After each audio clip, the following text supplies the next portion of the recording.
Blondes Have More Guns is a 1996 comedy directed by George Merriweather and starring Michael McGaharn, Elizabeth Key, Richard Neal, Gloria Lusiak, David Myers, and Andre Brazeau.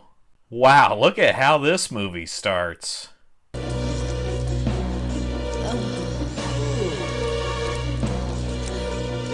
Oh, yes. Kinky!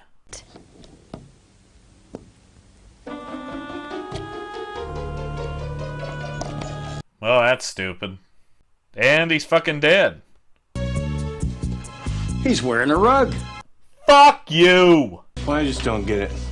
Get what? Abstract art. I mean, what is that? A boat or a giraffe? Jesus. You better give it to the lab. Already on it. Movie, take a fucking breath, please. Anything to go on? This bathroom's down the hall. If this is going to be 90 minutes of bad puns, I'm not going to make it.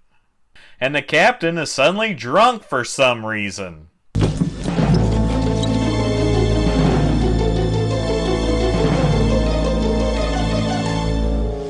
Can't you remember to keep the damn door closed? We're going to push this joke the entire movie, aren't we? They get a tip about the next murder being at a bowling alley, but the producers couldn't afford a bowling alley, and we go straight to the wedding reception of Montana Beaver and Luke Shotz, which makes her married name, and we're reminded of this through the entire film, Beaver Shotz. It was a lovely ceremony, Mrs. Beaver-Shotz. Montana, please. It was a Montana ceremony, Mrs. Beaver-Shotz. I've been saying a lot of these movies are terrible airplane ripoffs, but this is 1996, so I can call this a terrible Naked Gun ripoff. Harry and Dick have a useless conversation with Montana that turns into a ripoff of Basic Instinct or Fatal Instinct. Who fucking cares? Would you like to make love to me, Harry? Feel like a virgin inside. And I'm anxious to let go like never before, in wave after wave of cascading ecstasy. Go on. No. Like a ship, being ripped broadside by a big torpedo. Is there any more of that candy bar left? Baby? Ruth? Well, we have a bunch of evidence, but just let her go home. Harry drives her to her place.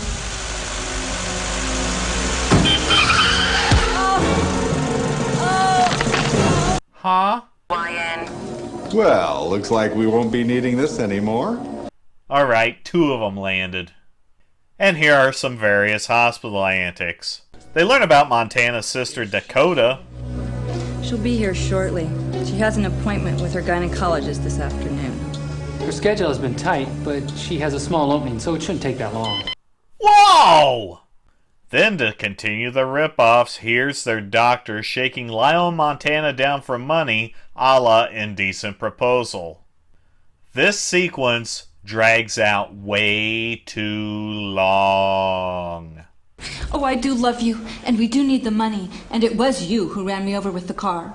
I promise you I won't enjoy it, okay? Like this movie. We get a collection of poor TV parodies until we get to this part that may actually refer to the plot. Neither do you. Montana, show these people what you can do.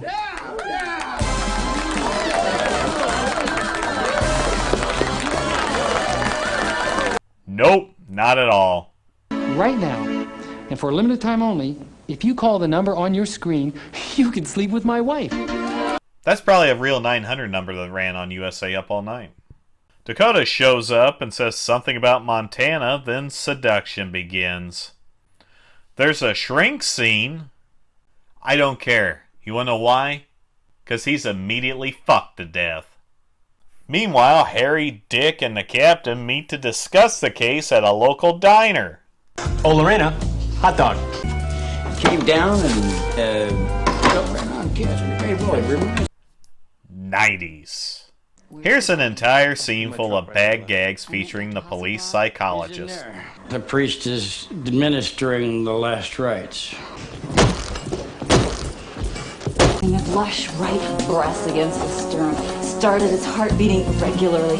Combine that with high blood pressure, Have you come across any other signs which you might consider unusual? Well,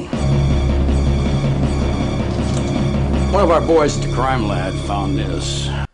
Oh God, fuck all of this. Dakota arrives and... Charming. Harry then heads to Montana's and yep, Lyle's dead. He then gets cock-blocked and he returns with Dick to investigate the murder, eventually getting chewed out by the captain for not investigating this gratuitous boom mic. Dakota meets up with Harry at a bar and they discuss their future. I think we could have great kids. I want to have 3. See, that way if one turns out gay, you can disown him and you won't be left with an only child. Wow, this really aged poorly. They head back to his place and have a 3-way that includes a pepperoni pizza. Let's rip off the Madonna and William Dafoe wax on penis movie that I can't remember the title of right now, so who fucking cares? And they're busted for murder! Back at the station and let's rip off Basic or Fatal Instinct yet again.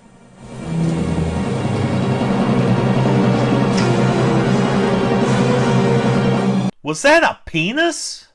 I guess I understand the title now. Wait, didn't Dakota and Harry fuck with that pepperoni pizza? How do you miss a dong? There's some kidnapping and a terrible stop at a lesbian bar that's useless. Then Montana arrives to explain exposition. You started stealing my clothes, purses, shoes, makeup, my boyfriends, even my husband. Then they go to the woods, have a picnic, and oh, it looks like they're going to get it on, and... I'm off to join the Merchant Marines. Then Montana gets shot, and yep, it's the fucking dog man guy. There's a bunch of other shit that happens, but I'm tapping out on this. Okay. Look, it's the fucking captain. Bulletproof panty liner! Jesus Christ, end this! 10 years before parody movies were all over the place, you had blondes have more guns. Too bad this movie's boring as hell.